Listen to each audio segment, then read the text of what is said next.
This is Alice Rogers, Membership and Awards Specialist at the American Volleyball Coaches Association. This recruiting tip is brought to you by the Badger Region, an affiliate partner of the AVCA. NCAA research shows that about 1/3 of college-bound volleyball players receive an offer of aid before their junior year of high school, meaning that a number of them commit to a college before their senior year, which is the National Letter of Intent signing year.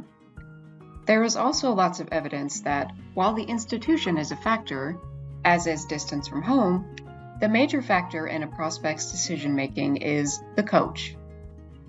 So what happens if a prospect commits and the coach leaves, quits, or is fired before they get there?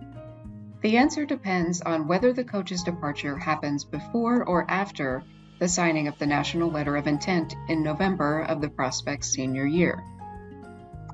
If it is before the signing date, everyone understands that the prospect may have a change of heart and the recruiting process will resume.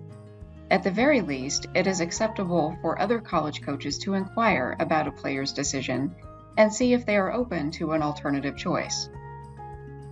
If the coach's departure is after a player has signed their letter of intent, the process is considerably more difficult.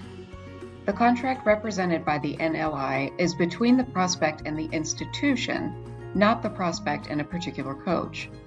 So while everyone agrees that coaches figure heavily in prospects' decisions on what school to attend, the NLI, once signed, generally ties the player to that school for the following year.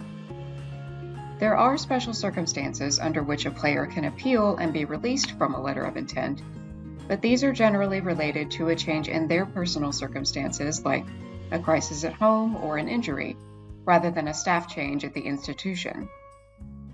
The recruiting process is a lot like learning to play. 2 steps forward, 1 step back. You can't rush it or force it, and just like in a match, the worst thing to do is panic.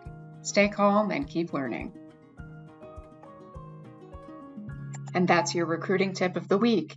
Thanks for your membership in the Badger Region.